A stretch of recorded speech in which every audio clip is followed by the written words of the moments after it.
Pistons Live is presented by Cure Auto Insurance. The Pistons put an end to the Lakers' 9-game winning streak. They've won 7 of their last 8, and the look says it all. Daniss Jenkins and company stunned Luka and the Lakers. 113-110 the final. All respect, all love, but 2 of the top teams in their respective conferences. But the Pistons continue to find ways to win. A memorable night here in Little Caesars Arena. Alongside Grant Long, I'm Johnny Kane. What do you say there, pal? Not a whole lot to say about this one. Just smile and be happy about it. Well, we got 30 minutes to say something about it. We'll say something, but I'm smiling and I'm happy about the victory. I'm with you on that.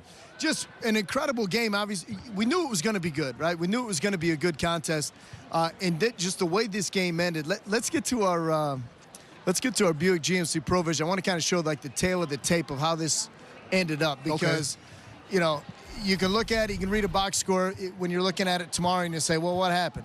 The fact of the matter, they kept LeBron James scoreless right through the entire first half. He gets everything in the second half, flirts with a triple-double, came a rebound shy.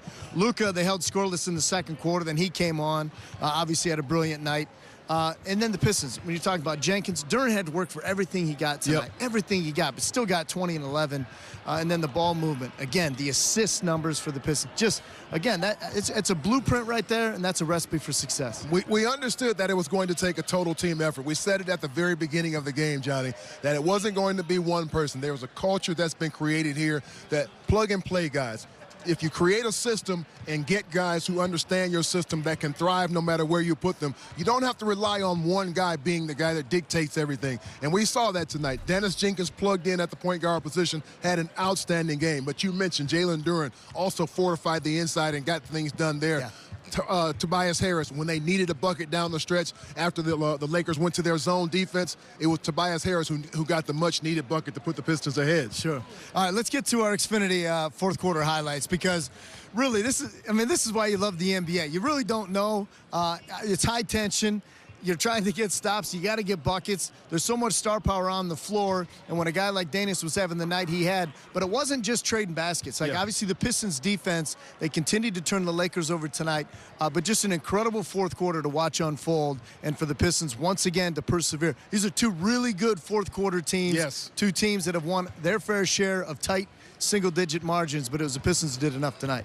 The Pistons were very, very hands-on tonight. They were handsy, getting into the passing lanes. They were physical, on-the-ball defenders, and I thought the officials called it both ways, or rather they let it go both ways. Yeah. The Lakers were physical as well. It was the true talent and execution that won the game tonight. There you saw the Pistons being very physical along the timeline, forced a turnover there. LeBron James trying to get things done. Couldn't happen. The Pistons showing 1 or 2 bodies defensively to make things confusing for the offense, or defense rather. And then here's Tobias Harris against that Lakers zone. One-on-one, executes the turnaround jump shot, nothing but string music. That was a big basket for the Pistons. And this is that last final basket by the Lakers. Drives hard, gets the finish. But listen, Daniss had a night, the kind of night that we expected him to have, and he gets that shot to go down. Your leader on the floor in the absence of Cade Cunningham. Jalen Duren gets everybody fired up to get out there and get one last stop that they needed. And how about this? He was the guy that stopped Luka Doncic on that final possession. Disciplined enough to stay down on the pump fake that was offered, and then he challenged the shot late. Excellent defense, excellent discipline on the part of the Pistons to close out the game. Yeah, fabulous narration. And you know, both these teams came in tied with 24 single-digit wins. Now the Pistons move to 25. That's the best in the NBA. Again, you just got to win. Tonight wasn't even ugly. Sometimes you say you can win ugly. Tonight wasn't ugly. They just won. You got to find ways, and to win these tight games only just proves it's going to fortify their confidence as we head into the postseason. We're going to make Daniss Jenkins our Cure Auto player of the game. Why not? I mean, it was kind of an obvious choice. Yes. But you said before the game that Daniss Jenkins would be poised for something big here tonight. He answered the bell. He did, and he knocked down shots. He got going early. If you recall, early in the ball game, it was he and Luka Doncic who were leading scorers on both sides of the ball. So he knew that he was going to have to come in and be very impactful. Not only scoring the ball, but he was going to have to be a tyrant on the defensive side as well. But you saw his dribble penetration. He understands how to get his teammates open. He is such a disciplined player when it comes to playing that point guard position. We know the guy can score, but he can also or rather he's shown us all that he can run the team as well. And I think that's a huge accolade or compliment to him that in his young age, he's able to put this team on his shoulders and say, here's what we need to do. Put them in deep offensive sets that are going to be successful.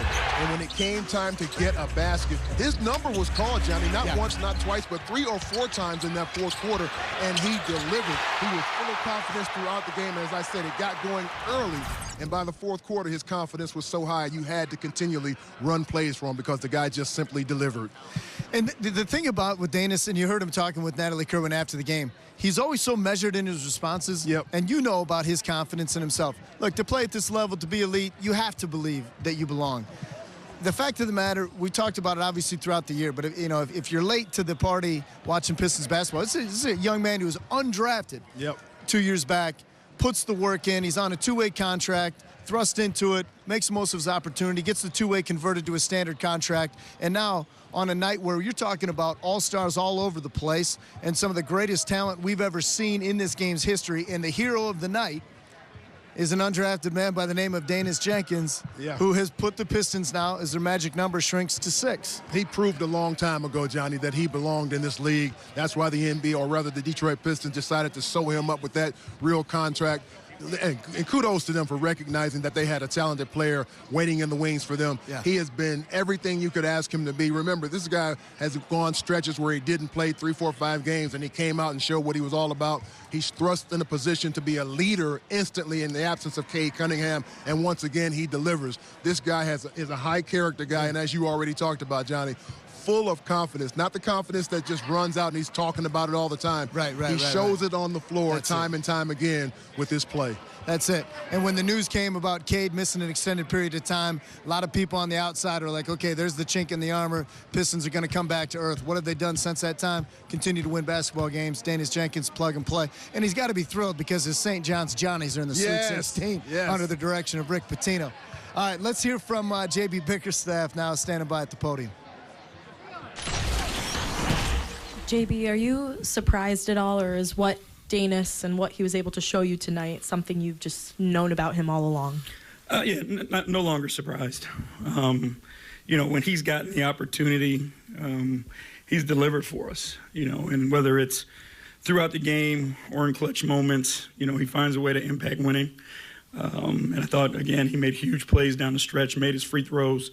So he deserves a lot of credit tonight.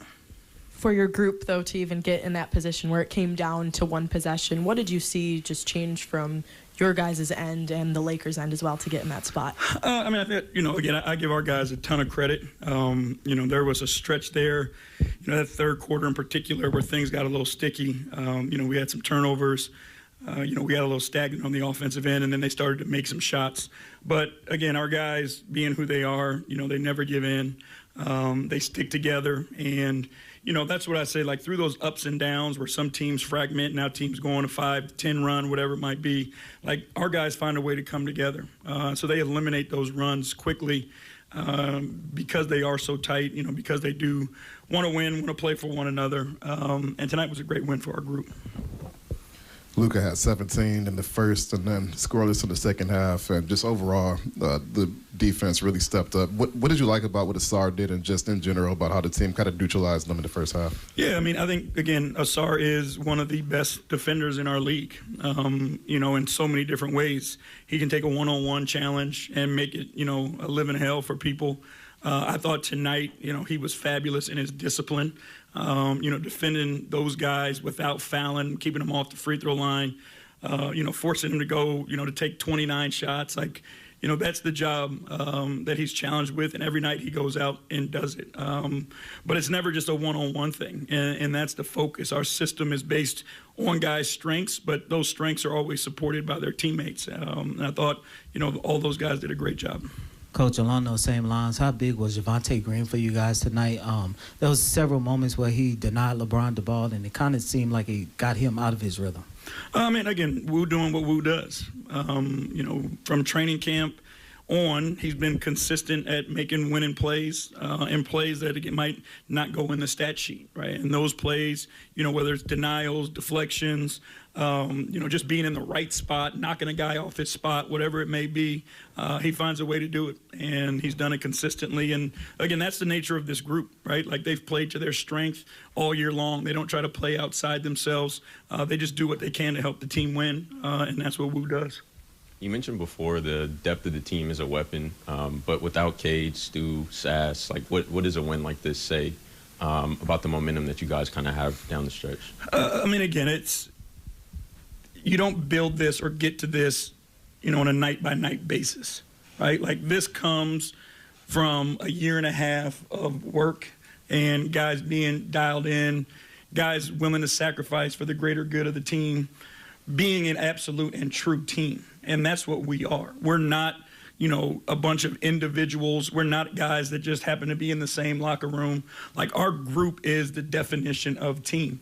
And whoever's night it is, it's that person's night, and everybody does the best thing they can to support them. And then, we got quality guys that are capable of stepping up and making plays that are fearless and, truly believe in the identity of this team and play to that identity night in, night out. JB, get back to Daniss for a second. The flow, the shot making he's in right now is a little bit different space, obviously, than a few weeks ago, a month ago. Is that something he digs himself out of, speaking to kind of his character? Is it conversations he has with you guys, your staff, with you?